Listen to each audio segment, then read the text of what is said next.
Los Esenios.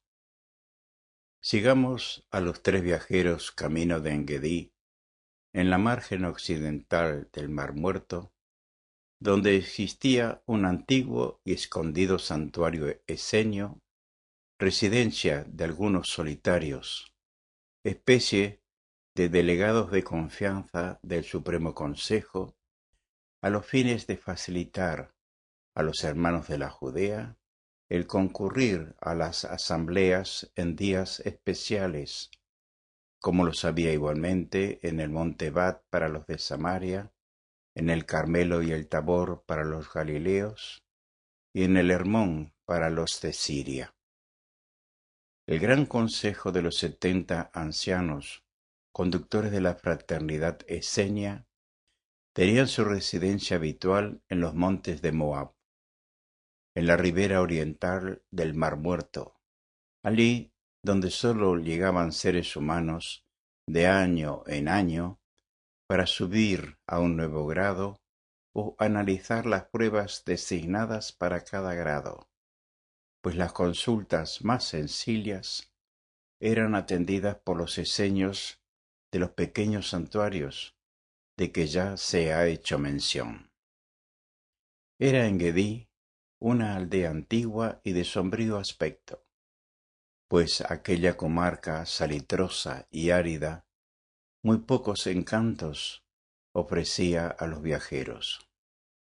Entre las últimas casas, hacia el oriente, se encontraba la vivienda de dos fornidos mozos que con su anciana madre vivían de la fabricación de manteca y quesos de una gran majada de cabras que poseían, a más de la carga de leña que a lomo de asno transportaban a las aldeas vecinas.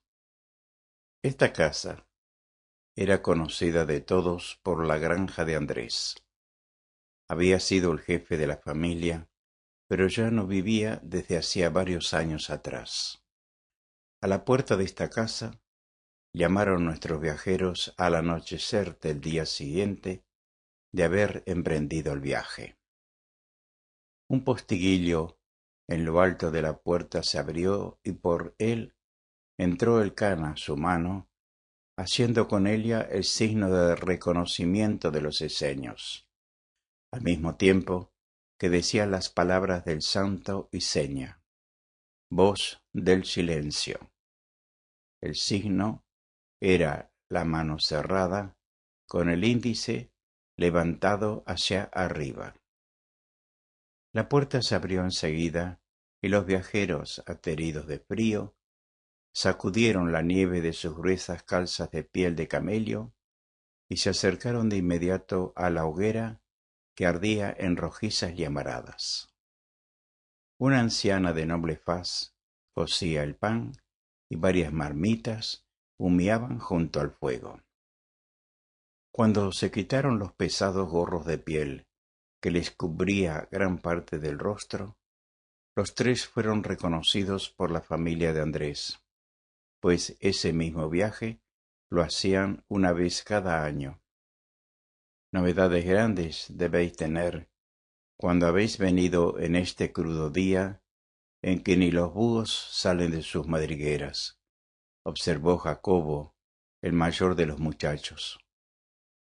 Grandes noticias, exclamó el cana, y así os rogamos que nos dejéis pasar a la presencia de los solitarios. No será sin que antes hayáis comido junto con nosotros, observó la anciana, cuyo nombre era Betsabé. Así daréis tiempo a que los ancianos terminen también su cena, que es justamente a esta misma hora, añadió Jacobo. Bien, hermanos, aceptamos vuestra oferta, respondieron los viajeros.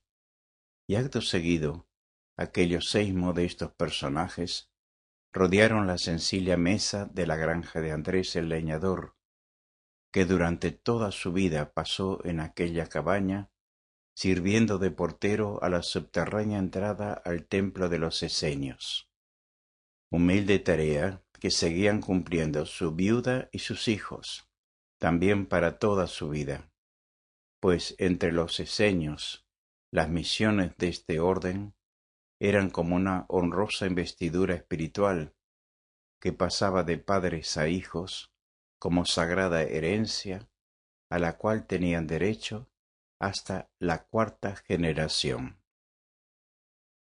La frugal comida, leche de cabra con castañas asadas, higos secos, queso y miel, terminó pronto. Y Jacobo, encendiendo en el hogar una torcida encerada que le servía de antorcha, dijo: «Estoy a vuestra disposición». «Vamos», contestaron los tres viajeros. «Id con Dios y hasta mañana», dijeron a la vez la madre y el hijo menor, jovenzuelo de 17 años, a quien llamaban Bartolomé. Los tres viajeros, precedidos de Jacobo, pasaron de la cocina a un pajar, al extremo del cual se encontraba el inmenso establo de las cabras. Detrás de una enorme pila de heno seco, y dando rodeos por entre sacos de trigo y de legumbres, Jacobo removió una lámina de piedra de las que formaban el muro, y un negro hueco apareció a la vista. Era una pequeña plataforma, de donde arrancaba una escalera labrada en la roca viva que subía hasta 10 escalones. A la terminación de ellos se encontraba una puertecilla de hierro que apenas daba lugar al cuerpo de un hombre. Del interior de la puerta salía el extremo de una cuerda. Jacobo tiró de ella, y muy a lo lejos se oyó el tañido de una campana que resonó suavemente. A poco rato, el postiguillo de la puerta se abrió, y la luz de la antorcha de Jacobo alumbró un blanco rostro del anciano que escudriñaba al exterior.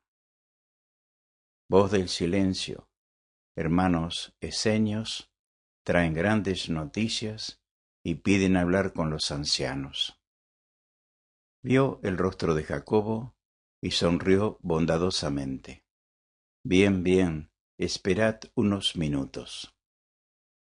La puertecita se abrió pesadamente después de un breve rato, y los tres viajeros entraron a una habitación baja e irregular, de cuya techumbre pendía una lámpara de aceite. 7 eseños de edad madura esperaban sentados en el estrado de piedra que circundaba la sala. «Por esta noche quedan aquí los viajeros», dijo el eseño portero a Jacobo. «Vete a dormir y ven por ellos mañana antes del mediodía». Y el joven se retiró. Una hoguera recientemente encendida brillaba en un ángulo de la habitación, y una gruesa estera de fibra vegetal y algunas pieles de oveja daban al rústico recinto un aspecto confortable. Y en pequeños taburetes frente al estrado, los viajeros en profundo silencio se sentaron. Que la divina sabiduría ilumine nuestra mente y que la verdad mueva nuestra lengua. Hablad. Estas solemnes palabras fueron pronunciadas por el anciano que ocupaba el lugar central. «Así sea», contestaron los tres viajeros. Enseguida Elcana refirió cuanto el lector conoce desde los sueños de él y su esposa, la llegada de Miriam y Joseph a su casa y cuanto allí había ocurrido. Cuando él terminó, Josías y Alfeo relataron a su vez lo que habían visto mientras observaban la conjunción de los grandes planetas. De un hueco en forma de alacena, cuya puertecilla era una piedra que se corría, uno de los ancianos extrajo un rollo de telas enceradas, tabletas de madera y de arcilla, y en el más profundo silencio comenzaron entre los 7 a recorrer aquellas escrituras. En verdad, hermanos, que vuestra noticia es de trascendental importancia, dijo por fin el anciano servidor, como llamaban ellos al jefe o mayor de la casa. El tiempo era llegado y la conjunción marcó la hora última de la noche pasada sobre la constelación de Piscis que prohija al país de Israel, añadió otro de los ancianos. Tal acontecimiento ha sido comprobado por todos nosotros, observó un tercero, y ya los 70 deben esperar de un momento a otro este anuncio que nos traéis vosotros. ¿De cuánto tiempo disponéis para esta misión?, preguntó el servidor. Del que nos mandéis, respondieron los 3 viajeros a la vez. El sacrificio que habéis realizado en esta cruda noche de nieve, la voluntad firme y la más firme adhesión a nuestra fraternidad, bien merece, a lo que juzgo, una compensación espiritual de nuestra parte. ¿De qué grado sois en la orden? Hace 6 años que entramos al primero, la hospitalidad y el silencio. Y por mi parte creo haber cumplido con regularidad, contestó el Cana. Yo, dijo Josías, he faltado solo una vez a la hospitalidad, en el caso de presentarse a mi puerta un prisionero de la Torre Antonia, a quien buscaba la justicia, con mandato de entregar vivo o muerto. Le di pan y frutas, y le pedí que pasara de largo, para no verme obligado a entregarlo. Aún vivía mi esposa y mi hija no era casada, y creí que mi vida les era necesaria a ellas. No pecaste ante Dios ni ante la fraternidad, hermano, que jamás obliga a sacrificar a los demás consigo mismo. Otra situación hubiera sido si estuvieras solo en el mundo. Y yo, refirió Alfeo, he faltado al silencio reglamentario en un caso en que no fui capaz de dominarme. Hubo riña entre 2 pastores por causa mía, y a no ser por mi propia intervención y la de otros vecinos, hubiéramos tenido que lamentar una muerte. Venía observando de tiempo atrás que un pastor sacaba la leche de las cabras de cría de su vecino, y los cabritilios de éste iban enflaqueciendo y muriendo en la época de frío. El infeliz pastor se quejaba de su mala suerte, y llamaba injusticia de Dios que sólo sus cabritilios estuvieran lánguidos y raquíticos cuando él tanto se esforzaba para cuidar a las madres. Como ya pasara más de un año tragándome la lengua para guardar el silencio, un día no pude más, y dije al pastor perjudicado: ven, observa desde mi granero. Y desde allí él vio lo que yo veía desde hacía más de un año. Y aquí fue que ocurrió el drama, al final de todo lo cual el mal vecino fue condenado a indemnizar los daños causados con la amenaza de ser expulsado de la comarca si se repetía el caso. Tampoco tú has pecado contra Dios ni contra nuestra fraternidad, hermano, porque había daño a tercero, y ese tercero tendría esposa e hijos que sustentar, y a la larga todos ellos padecerían miseria y hambre si aquella situación se prolongase indefinidamente. El hablar cuando es justo no es pecado. El hablar sin necesidad ni utilidad para nadie es lo que está vedado por nuestra ley. Y como estamos autorizados en este santuario para ascender hasta el grado tercero, pasemos al santuario, donde recibiréis del Altísimo el don que habéis conquistado. El eseño portero, que era uno de los 7 de aquel pequeño consejo, se acercó a los viajeros entregándoles 3 paños de finísimo lino. Los 3 rápidamente se vendaron los ojos. Entonces el servidor apagó la lámpara de aceite, cubrió la hoguera con una campana de arcilla, y en la más profunda oscuridad se sintió el correo de una piedra de la muralla y luego el crujido de una puerta que se abría. Los 3 viajeros, unidos por las manos y conducidos por el portero, anduvieron unos 20 pasos por un pavimento liso y cubierto de suave arenilla, al final del cual sintieron otra puerta que se abría y que penetraban en un ambiente tibio y perfumado de incienso. El servidor les quitó las vendas y los 3 cayeron de rodillas, pronunciando las palabras del ritual mientras se inclinaban a besar las losas del pavimento. Sed bendito por los siglos de los siglos, oh Santo de los santos, Dios misericordioso, que me has permitido entrar a este sagrado recinto, donde se escucha tu voz. Acto seguido, 3 eseños les cubrieron con el manto blanco de las consagraciones y les acercaron hacia el gran candelabro de 7 cirios, en el cual sólo estaba encendido uno. Era el grado primero que ellos tenían. Enseguida fue descorrido el espeso cortinado blanco que desde el techo caía detrás de la lámpara, y aparecieron 7 grandes libros abiertos sobre un altar de piedra blanca.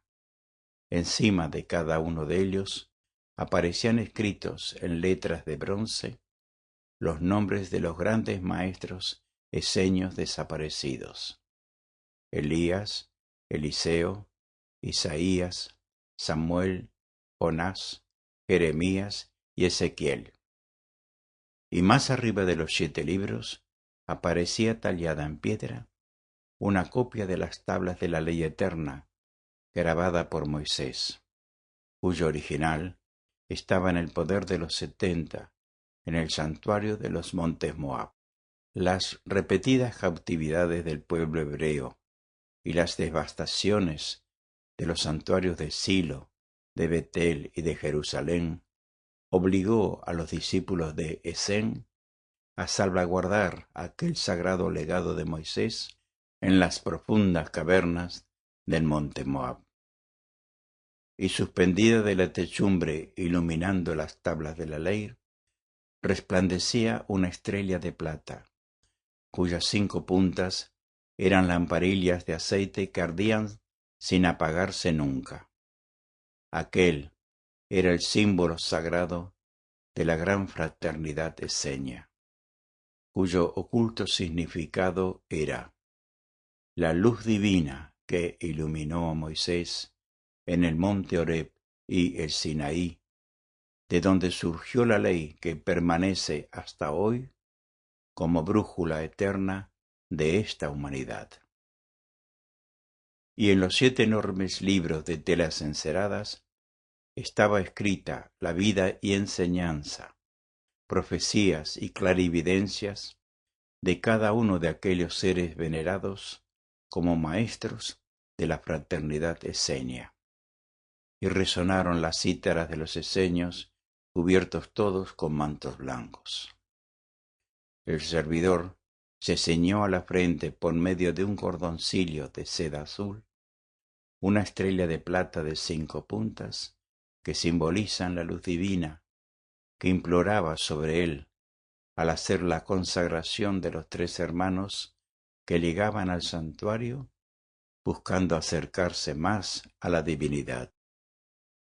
Espirales de incienso se elevaban a lo alto, desde pebeteros colocados delante del altar de los 7 libros de los profetas.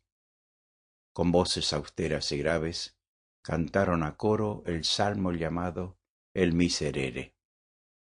Pedían a una voz y al son de sus cítaras y laúdes el perdón de sus pecados y la misericordia divina sobre todos los hombres de la tierra.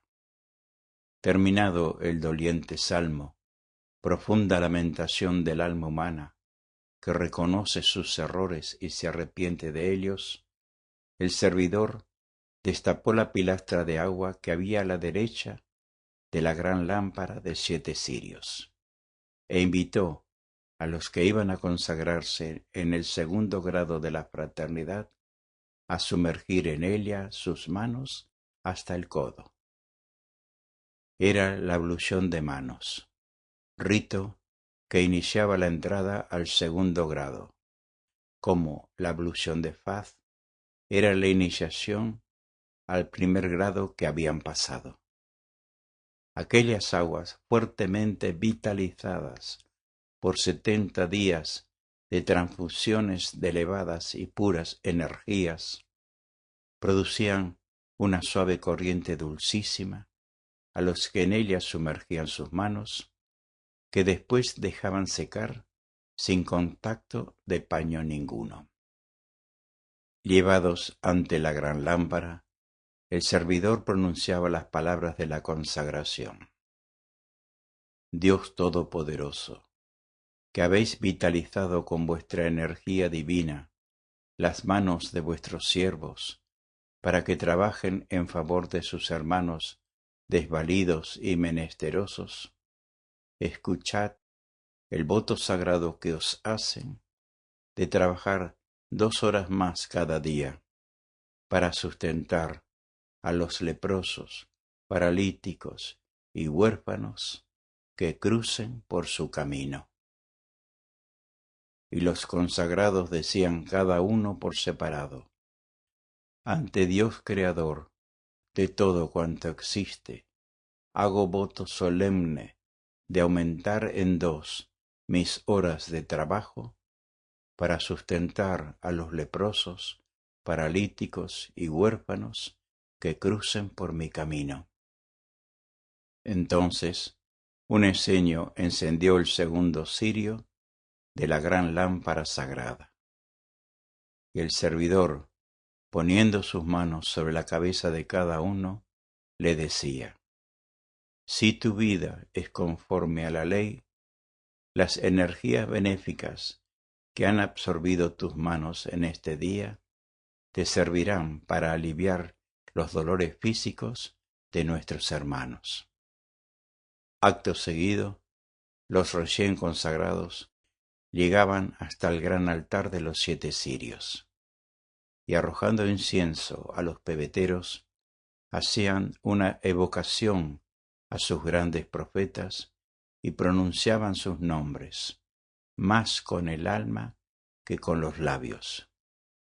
Y ocurría siempre que alguno de los 7 profetas se aparecía en estado espiritual, más o menos visible y tangible, según fuera la fuerza de vibración que la evocación tuviera. Y esta vez les apareció el dulce Samuel, que les aconsejó el desprendimiento y la generosidad para con todos sus semejantes, impedidos por una cosa o por otra de procurarse el sustento.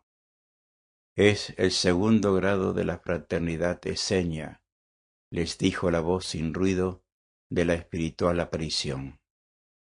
Y 7 años pasaréis practicándolo, si alguna circunstancia especial y favorable a vosotros no impulsa a los ancianos a abreviar el tiempo de vuestra prueba.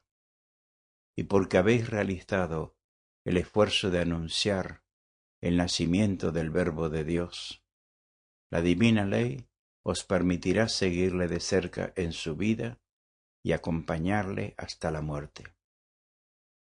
Desde el mundo espiritual, vuestros maestros esenios os bendicen en vuestros trabajos, en vuestras familias, en vuestros ganados, en vuestros campos, en el agua de vuestra fuente y en el fuego de vuestro hogar. los tres, habían caído de rodillas ante el gran altar de la piedra, y su llorar emotivo y suavísimo había corrido hasta mojar las piedras del frío pavimento.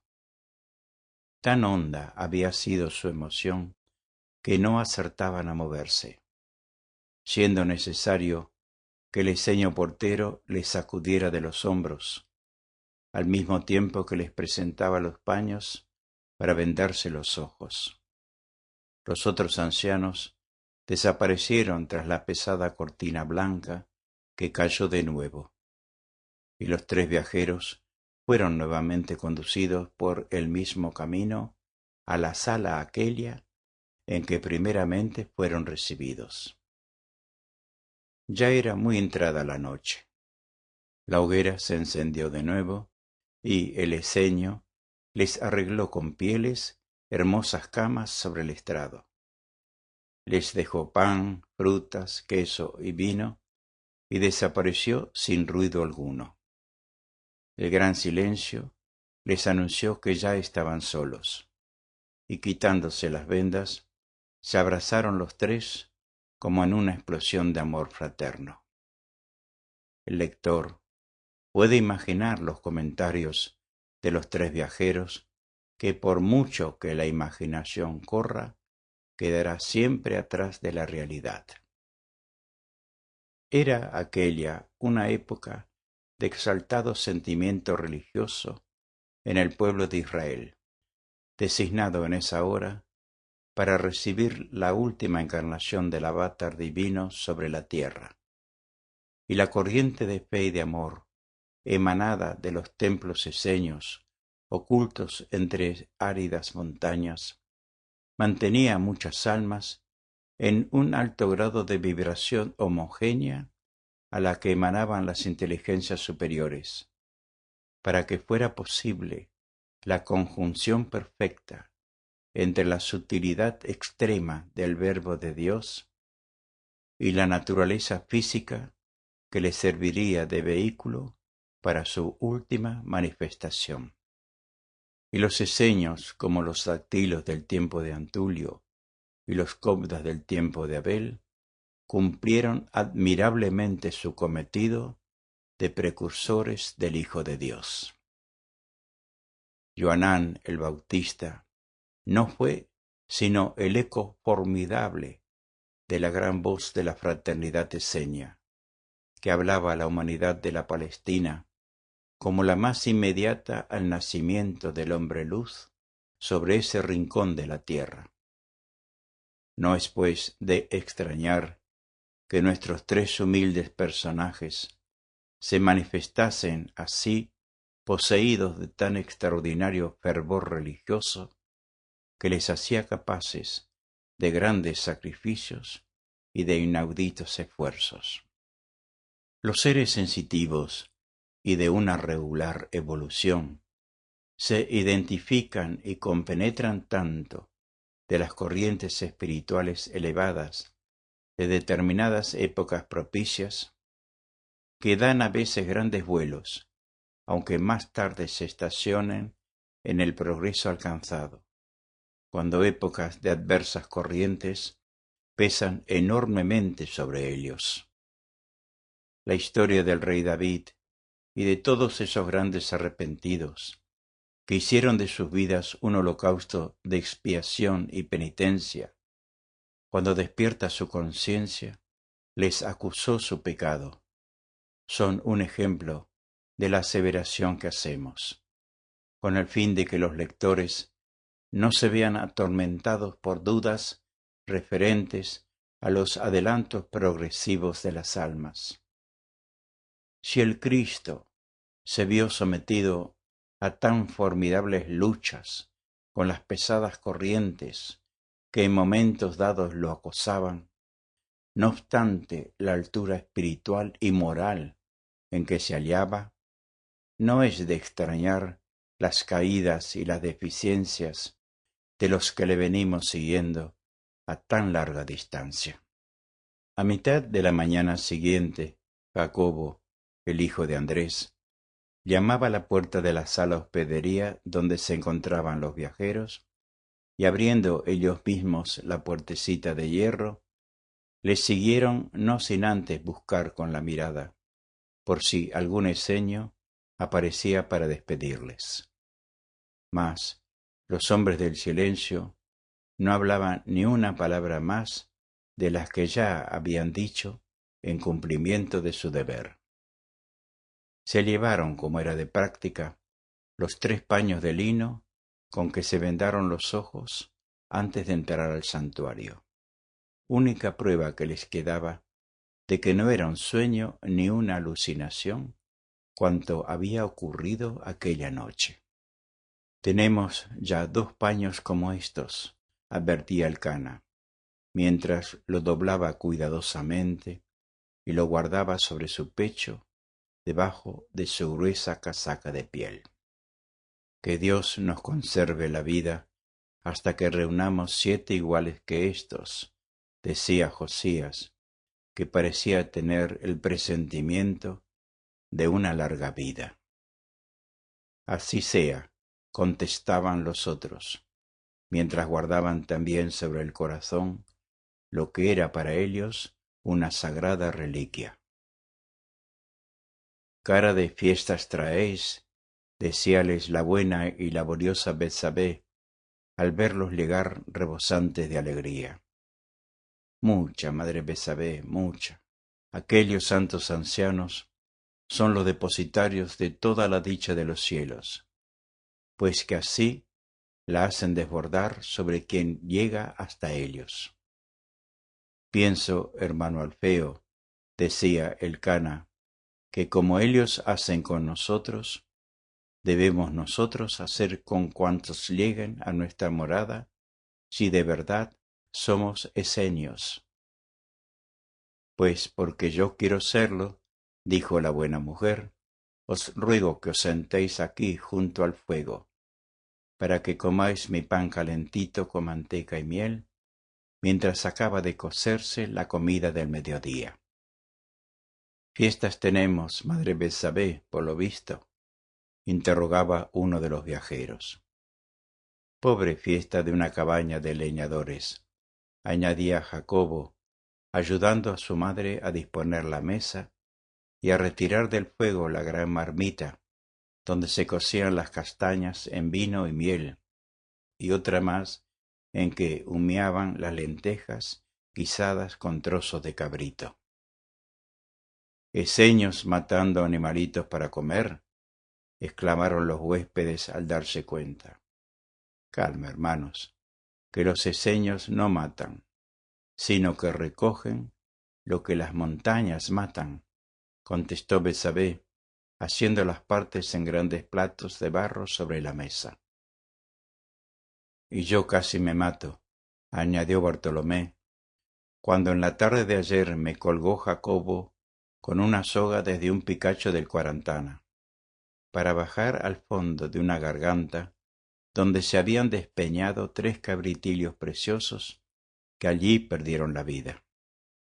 Y 3 sois vosotros, y así os llevaréis las 3 pielecitas blancas para el niño de Miriam y los mejores trozos de carne para que ella recobre fuerzas y críe al bienvenido como un gozo de Dios.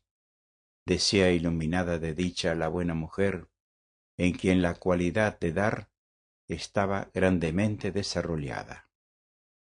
Habremos de pensar que los inocentes cabritillos quisieron ofrecer sus vidas al santo niño que viene a la tierra a salvar a todos los hombres, preguntaba Josías a sus compañeros.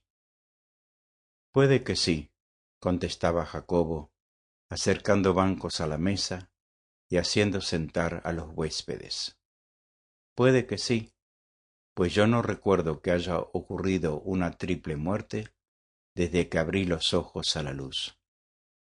De vez en cuando ocurre esto, cuando algún lobo hambriento se acerca a la comarca y las cabras se arremolinan al sentir por el olfato su proximidad.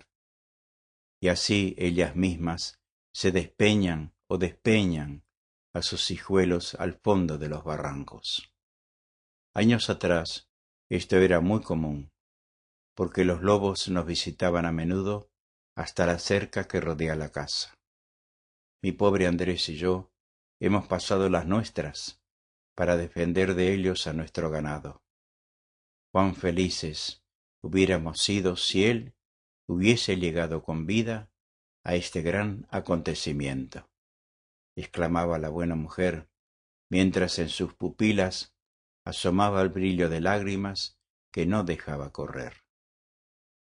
Madre, intervino el jovenzuelo Bartolomé, siempre olvidáis lo que nos dijo el maestro Esenio del Montermón, cuando vino con la triste noticia que aún lamentáis. ¿Qué os dijo, si se puede saber? Preguntó el cana, buscando una idea piadosa para consolar a Betsabé. Que diga, madre, lo que nos dijo, insistió el jovencito. Es que mi Andrés fue sorprendido por la muerte allá en el norte del país, en un viaje que hizo mandado por los ancianos del Cuarantana, y el servidor del Montermón mandó uno de los eseños de aquel santuario a traernos los últimos mensajes de Andrés, que entregó su alma a Dios entre los brazos de los ancianos, agradecidos a su sacrificio. Contadnos cómo fue la heroica acción de nuestro hermano Andrés, para que nosotros aprendamos también a sacrificarnos si llega el caso, dijo Alfeo, demostrando su anhelo de conocer virtudes ajenas, cosa muy común en los eseños, o sea, comentar las nobles y bellas acciones del prójimo. Los ancianos de aquí, siguió diciendo la buena mujer, necesitaron un hombre de confianza que fuera con una tropilla de asnos a traer cereales y legumbres, frutas secas y aceitunas desde Galilea, que es tan rica en todos estos productos, de que esta árida tierra carece.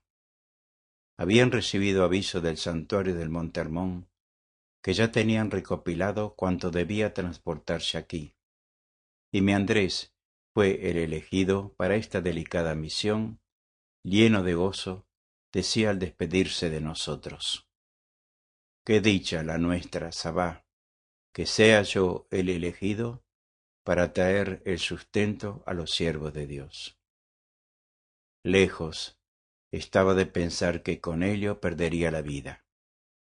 Llevaba 3 hombres para ayudarlo, pero uno de ellos se vendió por unas monedas de plata, y descubrió a unos forajidos que asaltaban a los viajeros que mi marido llevaba barrillas de oro y plata, extraídas por los ancianos en estas montañas, y con las cuales pagaría los productos que debía traer.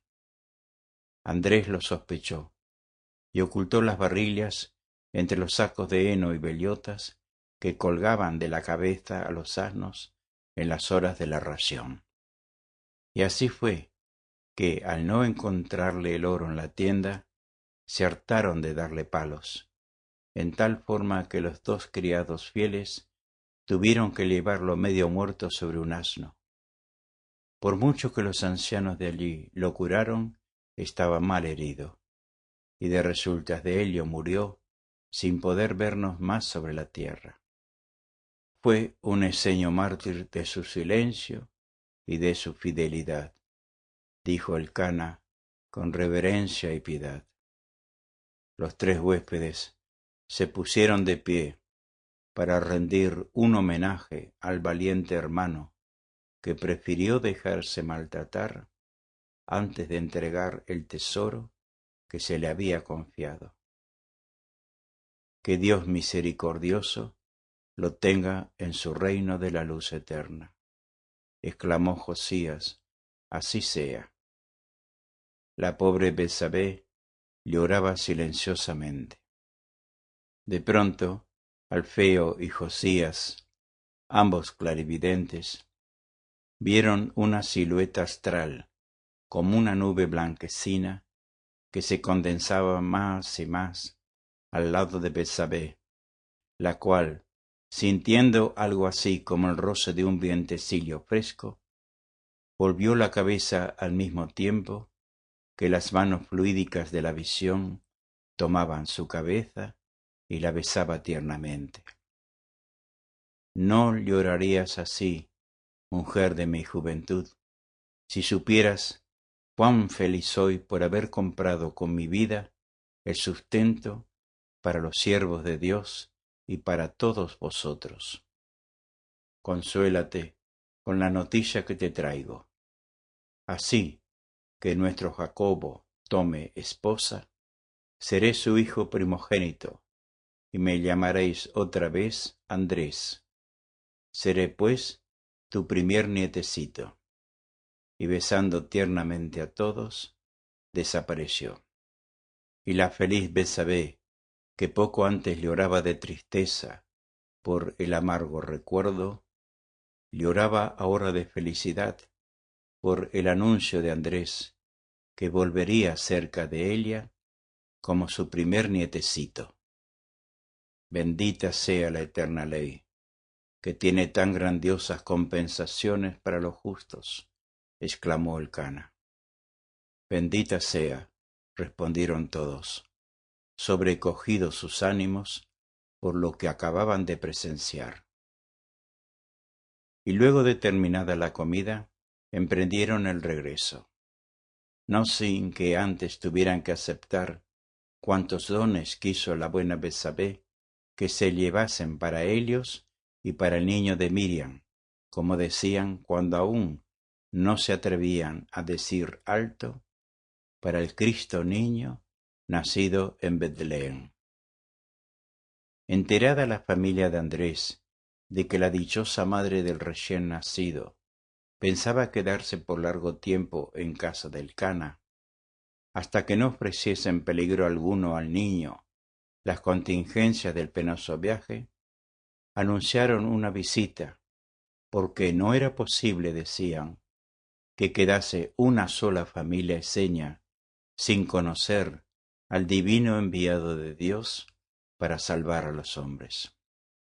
Hacía tantos años que sus ancianos maestros les impulsaban a rogar a todas horas del día.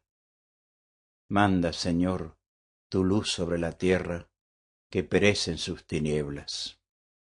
Mándanos, Señor, el agua de tus misericordias, porque todos perecemos de sed. Danos, Señor, tu pan de flor de harina, porque el hambre de justicia nos acosa. Acordaos, Señor, de vuestras promesas, que esperamos ver cumplidas en esta hora de nuestra vida. ¿Cómo, pues, no había de cantar un hosanna triunfal la gran familia esenia, diseminada en las montañas de Palestina, cuando a media voz fue corriendo de unos a otros la gran deseada noticia? Diríase que la eterna ley había querido que el descenso del avatar divino fuera lo más cercano posible al gran santuario esenio, depositario de los tesoros de la antigua sabiduría, y donde se encontraban encarnados grandes y fieles amigos del hombre de Dios que llegaba. Allí se encontraba Ílcar de Talpaquén, con el nombre de Eliezer de Zrelón. Como en las montañas del Ática prehistórica, había sido fiel guardián de la sabiduría de Antulio, hasta que otra vez volvió el Verbo a la tierra en la personalidad de Abel. Guardaba ahora la sabiduría de Moisés, hasta que nuevamente llegara el misionero del amor en la personalidad de Yahshua, hijo de Miriam y de Joseph. Escapado milagrosamente de las matanzas de hebreos en los primeros tiempos de la dominación romana, había huido a las montañas casi niño, con su madre y su anciano abuelo, junto a los cuales se vio obligado muchas veces a recoger bellotas de encina, destinadas a las piaras de cerdos que pastaban en los campos de Judea. Un viajero que venía del país de Harán les encontró refugiados en una cueva de las montañas del Líbano, y poniendo al anciano, la mujer y al niño sobre su carro, que arrastraban 3 mulos, les llevó hasta Engedi, punto terminal de su viaje. Aquel viajero decía que era un ilustre médico, un terapeuta que llegaba hasta las salinas del Mar Muerto para llevar aquellas sales venenosas de las que componían drogas para curar ciertas enfermedades infecciosas en su país. Y fue así como aquellos 3 infelices fugitivos llegaron a los enseños del monte Cuarantana, y de allí a los montes de Moab, cuando el niño, ya joven, inició su carrera escalando siempre altas cumbres. Allí se encontraba también aquel Cob de Adonai, faraón del Nilo en las épocas de Abel, y esta vez con el nombre de Ezequías. Ambos, con 5 eseños de menos edad, estaban encargados de los archivos, en que había enormidad de escrituras de muchos países y en las lenguas más variadas. Vidas enteras empleaban los eseños en descifrar aquellas escrituras, más por iluminación espiritual que por puro análisis, y traducirlas todas al sirio caldeo, que era por entonces el idioma más generalizado del Asia Central. En el inmenso santuario del monte Moab, que era como una ciudadela de enormes grutas practicadas por antiquísimas explotaciones mineras, parecían haberse dado cita adelantados espíritus de la alianza del Cristo en sus respectivas manifestaciones físicas en el planeta Tierra. Los marinos libertadores de esclavos de Juno, el mago de las tormentas.